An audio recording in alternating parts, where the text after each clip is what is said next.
Salam Indonesia. Sah-sah saja jika orang mengaku dirinya Pancasilais. Tapi jika tidak mendukung kaji ulang UUD NRI 1945, mereka adalah munafik.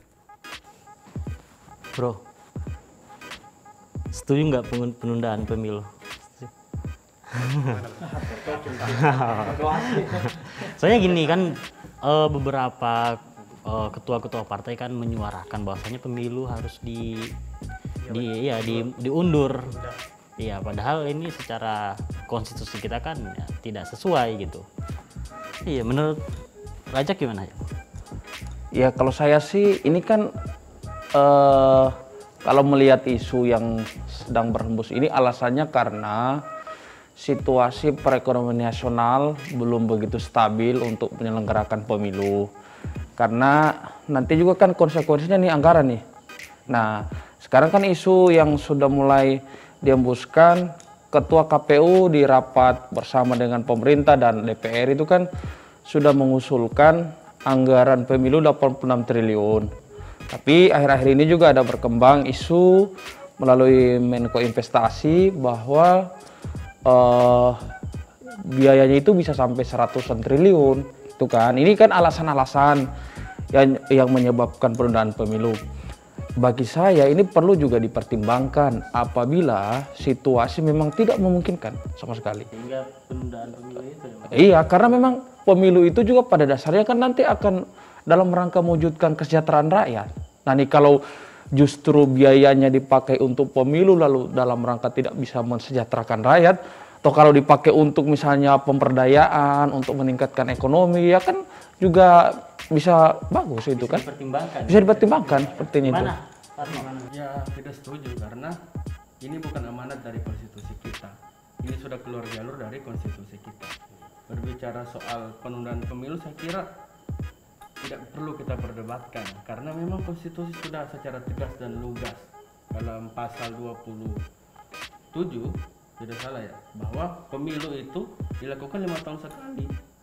Jadi soal narasi untuk kemudian penundaan pemilu tidak sepakat. Tapi menurut abang gimana nih perihal narasi yang mulai digembarkan oleh pejabat negara perihal ya sekarang kita dalam kondisi yang tidak stabil gitu. Ada beberapa pertimbangan yang harus adanya terjadi penundaan pemilu selain perihal anggaran dan selain ada kondisi yang memang cukup kita kondisi pandemi yang kita butuh untuk ada penstabilan ekonomi. Nah, sebelum kita mencari alasan terkait itu yang tadi soal pejabat negara ya mengusulkan penundaan pemilu itu kan cukup cukup apa ya namanya? Iya tidak masuk akal lah, paradoks. Yang mana kan pejabat negara itu adalah mereka yang melaksanakan konstitusi dan mereka yang punya hak untuk menunda pemilu, berbicara untuk penundaan pemilu. Padahal kan kita ini bukan negara kekuasaan atau bukan negara absolut gitu. Kita kan negara hukum, negara konstitusi. Jadi emang harus patuh. Maksudnya secara ini harus patuh pada konstitusi. Saya kira tadi soal yang disampaikan bahwa pejabat negara sedang mengeluarkan narasi bahwa melihat kondisi sekarang Indonesia dengan segala permasalahannya, dinamikanya, bahwa memang pemilu untuk 2024 ditunda 2 tahun ke depan, 2 tahun ditambah 2 tahun ke depan. Saya kira narasi ini adalah narasi ketakutan. Yang mana ketakutan gimana tuh? Indonesia, menurut saya, Indonesia sudah berdamai dengan kondisi-kondisi itu. Kita sudah melewatkan di mana situasi yang begitu berat, pandemi COVID, yang kemudian kita tetap memaksakan pemilu di tahun 2022 yang kemarin, ya kan? Artinya kita sudah bisa tuh. Nah, kenapa tidak kemudian ini kita tingkatkan lagi kualitas kita dalam menginisiasi ini? Iya benar. Soalnya yang ditakutkan gini, ketika kita sudah diterjang dengan isu, bukan dengan terjang, tapi diterjang dengan pandemi corona COVID-19, belum lagi kita harus melaksanakan penundaan pemilu, itu makin ruwet lagi itu di masyarakat. Seperti Pak Yusril Iza Mahendra, pakar hukum tata negara kita, menyatakan ya penundaan pemilu itu bisa berdampak pada chaos di masyarakat gitu. Iya, sangat benar. Jadi ada sosial konflik yang bakal besar yang akan terjadi. Iya, chaos politik gitu. Gini loh, bahwa reformasi kita sudah mengajarkan bagaimana kemudian para people power ya, mulai dari pemuda, mahasiswa, kemudian para bapak bangsa kita, kemudian bagaimana mereka bersepakat bahwa pemilu itu, bahwa kekuasaan itu harus dibatasi. Itu konstitusi kita. Nah, inilah kemudian kalau kita melihat ada keinginan bahwa penundaan pemilu merupakan keinginan untuk bagaimana melanggengkan kekuasaan itu. Tapi kan itu kan apa istilahnya, ada data yang ditunjukkan oleh Pak Luhut itu kan ada ratusan juta orang yang sepakat nih karena di berita itu kan. Jadi ya rakyat yang mana katanya itu yang tidak setuju dengan penundaan pemilu, itu juga perlu di cross check juga kan itu. Itu banyak kontra narasi yang disampaikan oleh partai-partai lain kan, bahwasanya ini didasarkan atas apa, metodenya seperti apa, walaupun kita paham namanya sistem itu bisa dikendalikan lah menurut saya buku Sarjo, bahwa sistem itu ya pemerintah bisa mengendalikan itu. Hanya saja kan kita juga butuh tahu, jangan sampai kita berdasar pada sesuatu yang kita tidak tahu dasar penyampaian bahwasanya big data itu seperti apa gitu. Dan penundaan pemilu itu selain mengkhianati reformasi, mereka juga kayak ya orang mengkhianati konstitusi loh.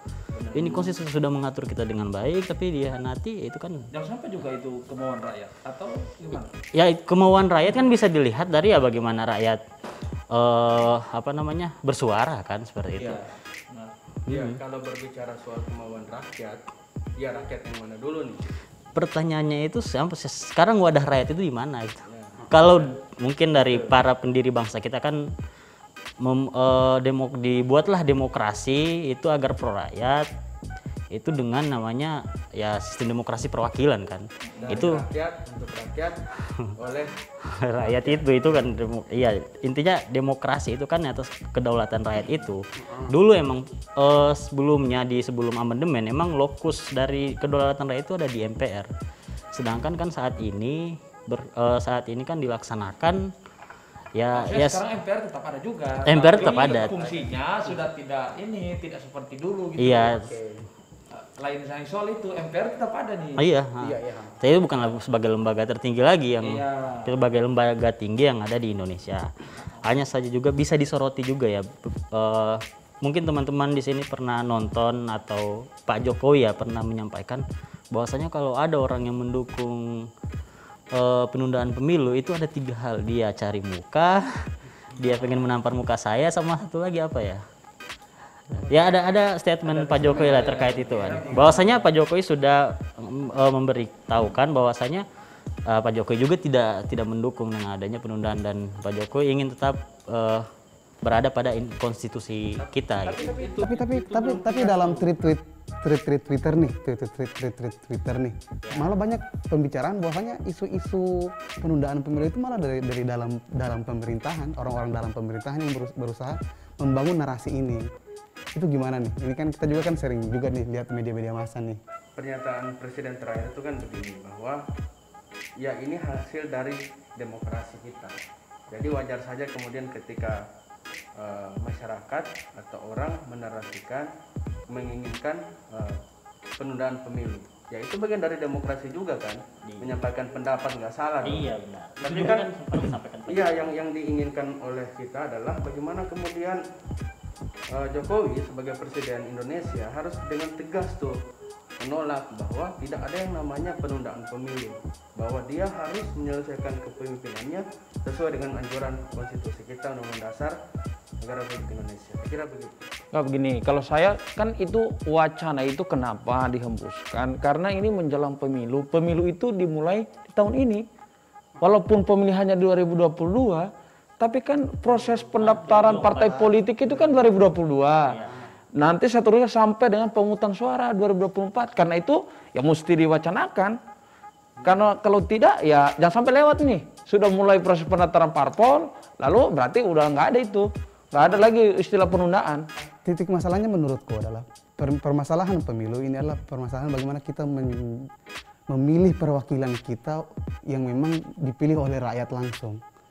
masalahnya sekarang berbicara tentang pemilihan, berbicara tentang pemilu, ini berangkat dari bagaimana rakyat bisa menentukan arah-arah ke depan langkah gerak Indonesia seperti apa, langkah gerak negara kita seperti apa. Tapi hari ini fakta di lapangan menggambarkan malah orang-orang yang melaksanakan konstitusi, yang berpikir dalam logika-logika konstitusi, malah mereka yang malah mengusulkan untuk adanya penundaan pemilu, dan itu sangat inkonstitusional seperti itu. Menurut saya itu bukan tupoksi mereka berbicara bagaimana harusnya ini dianjurkan pemilu ini seperti apa. Itu merupakan kehendak rakyat, bagaimana sudah dalam konstitusi itu dijelaskan itu pemilihan adalah bergulir dalam 5 tahun sekali. Iya kan? Bisa disimpulkan lah bahwasanya yang jadi kesalahpahaman menjadi masalah di sini adalah pejabat negara sendiri yang mengusulkan untuk penundaan pemilu Jadi itu. kalau rakyat sendiri nggak apa-apa ya? Nah, itu kan namanya kan konstitusi, namanya konstitusi, rakyat Kemudian punya kedaulatan. keinginan rakyat, saya pikir semua pasti mendukung.